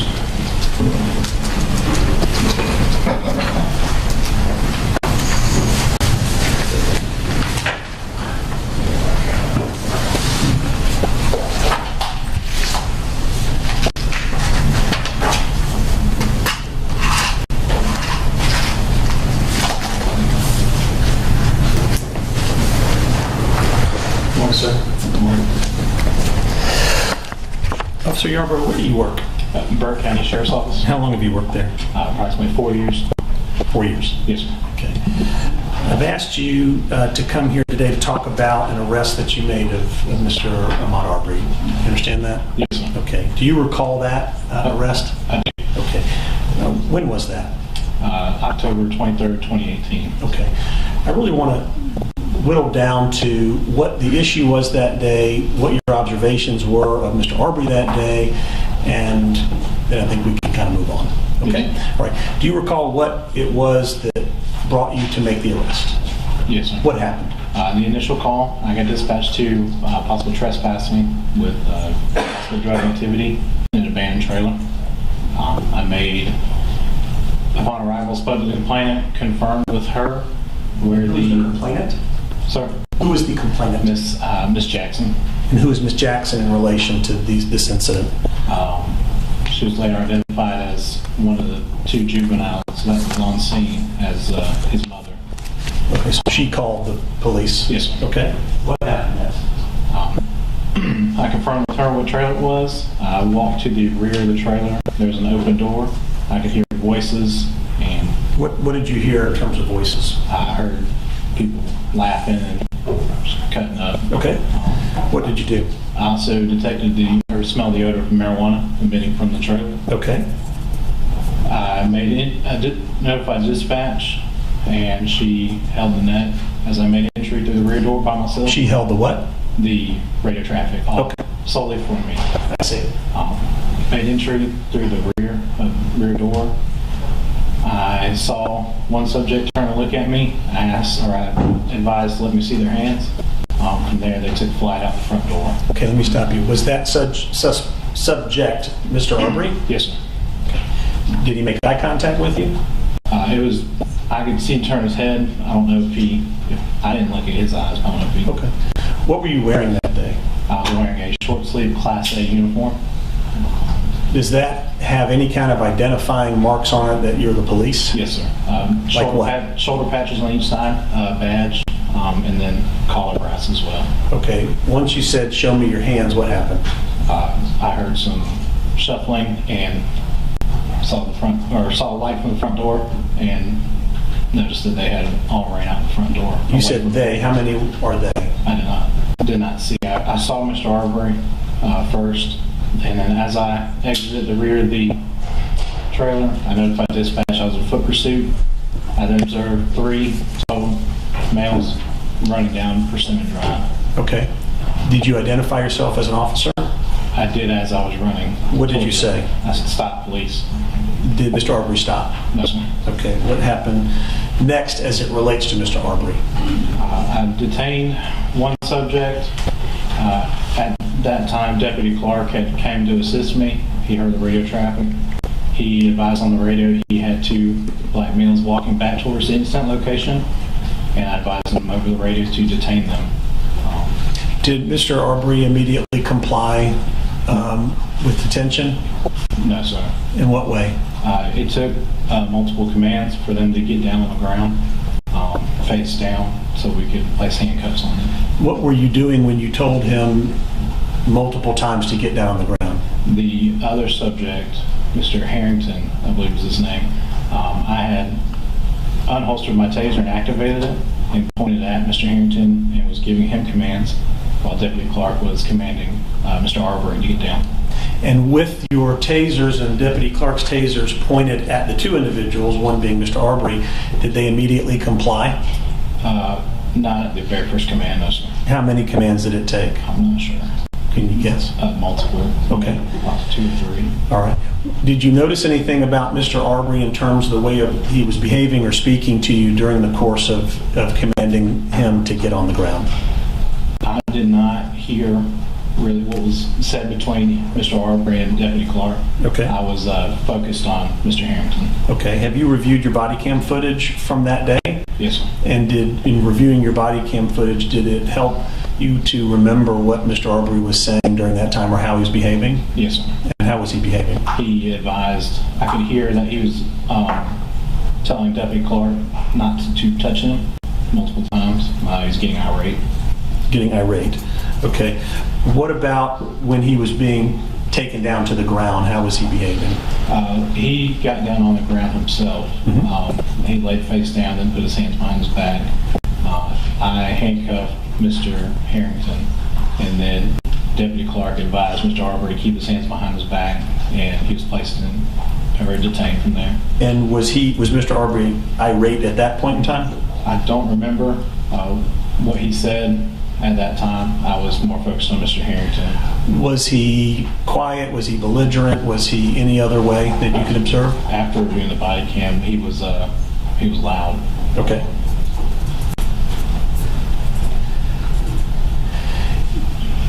Did you have evidence that Mr. Arbery at that point in time had committed a crime? Yes, sir. What crime was that? Obstruction of investigation. Okay. Did Mr. Arbery tell you whether he thought or not that he had committed that crime, or confront you or be confrontational about that in any way? He advised that he was not the one running. He was coming from a gas station a few miles down the road and would deny any involvement. Was he in fact the one running? Yes, sir. So was his statement to you the truth or a lie? It was false. False. Did you have opportunity to talk with him over the course of this arrest and putting him in police car as you were trying to figure out what was going on? Deputy Clark escorted Mr. Arbery to the rear of his patrol vehicle. He then drove him back to the original incident location. After that, I was able to open the door and talk to Mr. Arbery. I got his name and his birthday, and I closed the door. I came back to talk to him and advise him of his Miranda rights prior to any questioning. Did he understand those rights? Yes, sir. Okay. And did you observe anything else about his behavior once he was inside the police car, whether he stopped being loud or irate? He still continued to be argumentative of the situation and contesting why we were placing him or detaining him and placing him in the rear of the vehicle. Do you recall whether he said that he was just out jogging that day and that you had arrested him for no reason? Yes, sir, he did. Was that true? No, sir.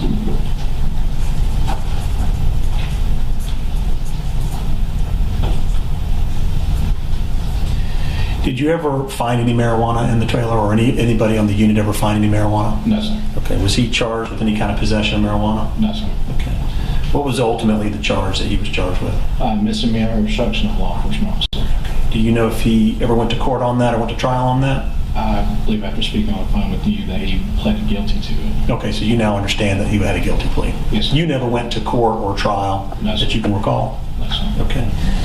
Have you had an opportunity to look at the body cam videos from that day? Yes, sir. All right. Do you know how many there are?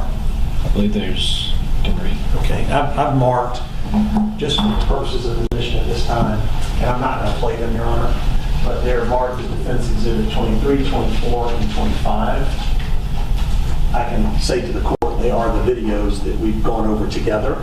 And so if you like the witness, I can put them up and play them so that he can identify them, but I've stayed in my place that they're the videos that were done on that day, if there's no objection. There's no objection. All right, then I move 23, 24, and 25 to death.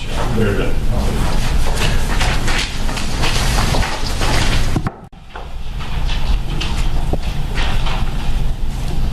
I just want to be clear on the record. These are his body cam videos. They're not Clark's body cam videos. So they are his body cam and another officer's body cam, but I'd be admitting them because they fairly and accurately depict what happened on the day where he was present.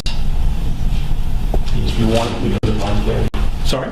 He's reviewed the other body cam. Yes, he said he reviewed 3 of them. Was he actually present when at the time with the other officer? Yes. I'm probably asking.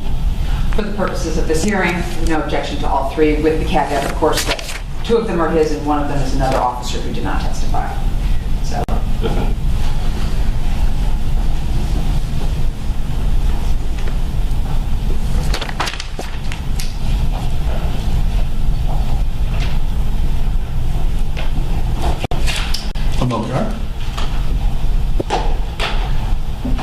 How long was the interaction that you had on that day from the time that you first encountered Mr. Arbery until your last conversation where you say he was still being irate and argumentative? How much time had gone by, do you recall? I don't know. Is 30 minutes a rough estimate? Approximately, yes, sir. Okay. Nothing further, Your Honor. Wednesday. Thank you, Judge.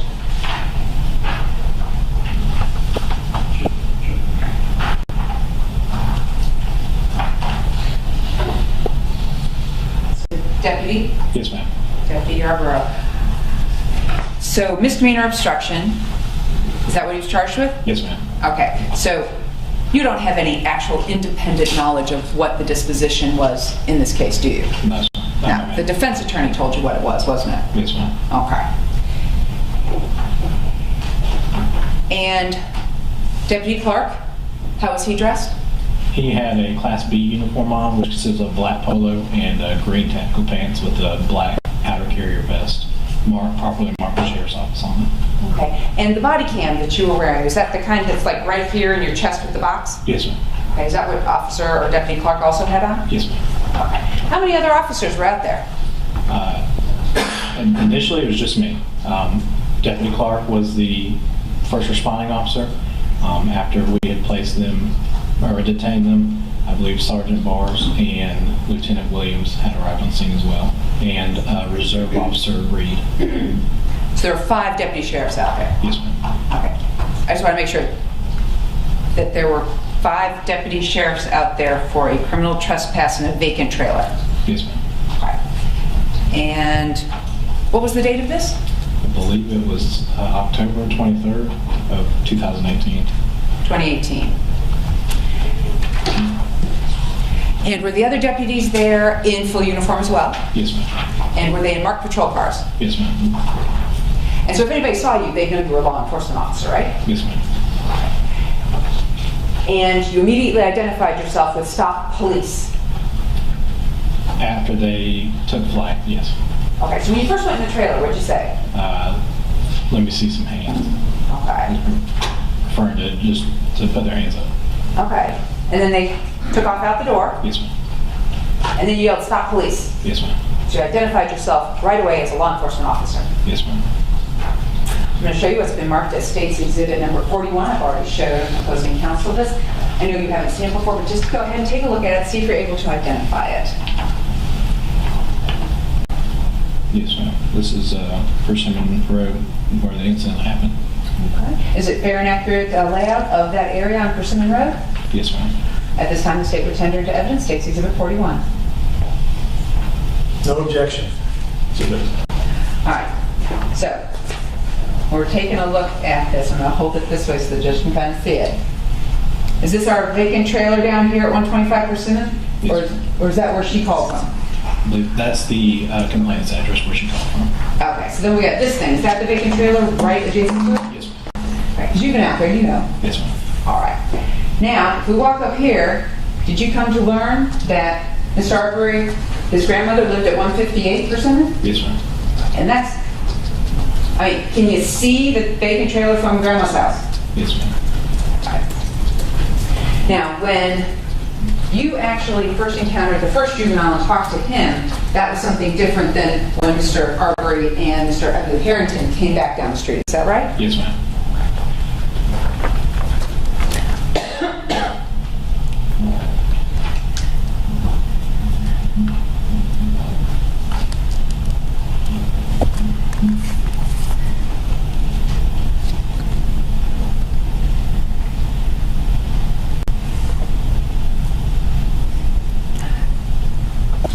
I'll go ahead and pass the witness. Thank you. Yes, ma'am. Just briefly, do you remember how old Mr. Arbery was on October 23rd, 2018? 24. Okay, thank you. Nothing further. And you released. Mr. Shepard, you released? Yes, Your Honor, thank you. You said that you are released. Thank you, Deputy. I don't have any further witnesses on the floor. We're closing evidence in the floor. Sounds right. Your Honor, with the possible exception, if I may, with information that may be present in those defects records when they become available. Hopefully I will get some idea of what may be going on with that. Very good, thank you, Your Honor. So we would ask that record be left open in the event that we need to present those and add those in as well. Yeah, I'm open to that. Let's just do it. Track of what we have. But let's do this. It's closed. Go where the issue. Just move to reopen. Reference and defects, unless there's some significant objection to doing that. Then I'll go ahead and allow that based on the court's review. Thank you.